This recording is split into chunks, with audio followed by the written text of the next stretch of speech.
বাইদেউ আপুনি এই ভিডিওটো কৰিছে আপোনাৰ মৃত্যুৰলৈকে ভাবুকি আহিব আপুনি বাচি থাকিব 90% মানুহে এইটো কথা উল্লেখ কৰিছে মোৰ নাম বাইদেউ নলব মোৰ মুখখন বাইদেউ নেদেখুৱাব মোৰ কথা নকব কিন্তু আপোনাক মই এই তথ্যখিনি দিছো মই অন্তৰত বিশ্বাস কৰিবলৈ বাধ্য হৈছো কিবা নহয় কিবা এটাটো চলি আছে আপুনি গৈ কেনে ধৰণৰ এটা পৰিবেশ তাত দেখি আহিছিল আপোনাৰ অভিজ্ঞতাখিনি কওকচোন কি লাগে তাত বৰ্তমান মুহূৰ্তত কি প্ৰয়োজনীয় কি আসলে তেওঁলোকৰ বাবে তাত যেটো অৱস্থা বৰ্তমান অবৰ্ণনীয় মানে আমি একচুয়ালি এনেকে টক শোত হে গুটেখিনি কথা আলোচনা কৰাটোৱে কঠিন বহুত কঠিন আৰু তেওঁলোকে যেটো অৱস্থাত বৰ্তমান আছে সেইখিনি বৰ্ণনা কৰাটো আমাৰ কাৰণে বহুত কঠিন প্ৰথম অৱস্থাত পানী ইত্যাদি ফুড ৰিলিফটো পাইছে কিন্তু সেই ফুড ৰিলিফৰ শেষ নহয় তাত তেওঁলোকে খাবৰ কাৰণে যদি পানী পাইছে গা ধুবলৈ পানী পোৱা নাই পানীতে আছে কিন্তু পানী পোৱা নাই ইফালে খাদ্য বস্তু পাইছে কিন্তু খাদ্য বস্তু হিজাই খাবলৈ তেওঁলোকৰ এটা ব্যৱস্থা নাই আৰু তাৰ লগতে বিভিন্ন ৰোগে ইতিমধ্যে আক্ৰমণ কৰিছে ছালৰ ৰোগ দেখিবলৈ পোৱা গৈছে সৰু ল'ৰা-ছোৱালী বিভিন্ন মানে ডায়েৰিয়া ইত্যাদি দেখিবলৈ পোৱা গৈছে আৰু এনেকুৱা অৱস্থা মই যেহেতু নেপালীখুটি অঞ্চললৈ গৈছিলো তাত মানে মই যেতে ৰিলিফ দি আছিলো মোৰ বাহিৰলৈ যাবলগীয়া আছিলে তেতিয়া ওচৰৰে ছোৱালী এজনী সুধিলো যে তোমালোকৰ ঘৰৰ ফালে মই বাহিৰলৈ যাব পাৰিম নেকি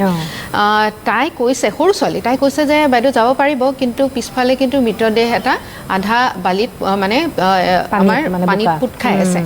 মানে ভাবি চাও তাতে মানে গৰু ছাগলী মানুহৰ মৃতদেহ একেলগে বেমাৰ নহব কিয় মানে পুত খাই আছে পানীত ডুব গৈ আছে আৰু তাৰ পৰা বেমাৰ কেনেকৈ নহব সেই পানীৰ পৰাই মানুহ সুধিছো যেতে সেই পানীৰে গা ধুই আছে মানুহে সেই পানীয়ে বিভিন্ন কাপোৰ কানি ইত্যাদি ধুবৰ কাৰণে ব্যৱহাৰ কৰি আছে আৰু এই কথাটোত মই যেতিয়া লক্ষ্য কৰিছিলো মই যেতিয়া বিহুবৰ অঞ্চললৈ গৈছিলো নেপালীখুটি অঞ্চললৈ গৈছিলো ঘৰে ঘৰে প্ৰায় ঘৰে ঘৰে ডাম্পাৰ দেখিছো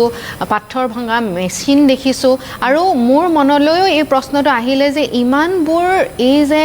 মানে এই ব্যৱস্থা দেখিবলৈ পাওঁ যে তাৰ আৰত নিশ্চিতকৈ শিল খনন আছে আৰু যেতিয়া মই ইয়াৰ ওপৰত ভিডিও বনালো আৰু কলো যে আপোনালোকৰ ঘৰৰ অঞ্চলত ওচৰত যদি আপোনালোকে বৈধ হওক অবৈধ হওক এনে ধৰণে শিল খনন দেখিছে কয়লা খনন দেখিছে আমাক আপোনালোকৰ জিও টেগ কৰি পেলাই ফটোজ ভিডিওজ পঠিয়াওক আপুনি মোৰ ইনষ্টাগ্ৰামৰ ডিএম চালে মানে অবাক হ'ব তাৰে স্থানীয় ৰাইজে কিমান মোক মেছেজ কৰিছে কিমান তেনেকুৱা তথ্য দিছে সূত্ৰ দিছে আৰু তাৰ পৰা মই নিশ্চিত হৈছো যে এই কথাটোত কিবা নহয় কিবা এটা সত্যতা লুকাই আছে আৰু সেই কাৰণে মই আমাৰ মাননীয় মুখ্যমন্ত্ৰী ডাঙৰীয়াকো মই এই আহ্বানটো জনাব খুজো যদিও নেকি মই ভাবো যে তেওঁ অলৰেডি এই বিষয়ে অৱগত কিছু সংখ্যক হলেও হৈছে কিন্তু তেওঁকো মই এই কথা জনাব খুজো যে তেওঁ এইটো আহ্বান দিয়ক যে যিমান আমাৰ পাব্লিকৰ সোৰ্সৰ পৰা পাব্লিকেটো দেখি আছে ন তাৰ স্থানীয় বাসিন্দাসকলেটো দেখি আছে তেওঁলোকৰ হাতৰ পৰা যাতে সোৰ্সটো তেওঁকো পঠিয়ায় কাৰণ ইয়াৰ ওপৰত আমাক তদন্ত লাগিবই আৰু কেৱল শিৱসাগৰ বা আমাৰ নাজিৰা বা এইখিনি অঞ্চলে নহয় আমাৰ নামনি অসমতো উদালগুৰিতো বিভিন্ন অঞ্চলত এনে ধৰণৰ অবৈধ খনন এতিয়াও চলি আছে আৰু মই যেতিয়া এই ভিডিওটো কৰিলো তেতিয়াও মোক কৈছে যে বাইদেউ আপুনি এই ভিডিওটো কৰিছে আপোনাৰ মৃত্যুৰলৈকে ভাবুকি আহিব আপুনি বাচি থাকিব তাৰ মানে আৰু যিমান বিলাক ভিডিওছ দিছে যিমান বিলাক মোক তথ্য দিছে তাতো প্ৰায় ভাগে 90% মানুহে এইটো কথা উল্লেখ কৰিছে মোৰ নাম বাইদেউ নলব মোৰ মুখখন বাইদেউ নেদেখুৱাব মোৰ কথা নকব কিন্তু আপোনাক মই এই তথ্যখিনি দিছো তাৰ মানে এইখিনি অঞ্চলত যে এনেকুৱা ধৰণৰ কিবা নহয় কিবা সূত্ৰ আছে সেইখিনি মই অন্তৰত বিশ্বাস কৰিবলৈ বাধ্য হৈছো কিবা নহয় কিবা এটাটো চলি আছে নেপালীখুটিৰ অঞ্চলৰ সেইখিনি অঞ্চল আৰু এনেকুৱা আজিৰ নেপালত বৰ্তমান সময়ত চাকৰি কৰি থকা এজন যুৱকে মোক ফোন কৰিছে তেওঁ কৈছে এনে ধৰণৰ খনন চলি আছিলে এটা একোটা পুখুৰী খান্দি পেলাই উলিয়াইছিলে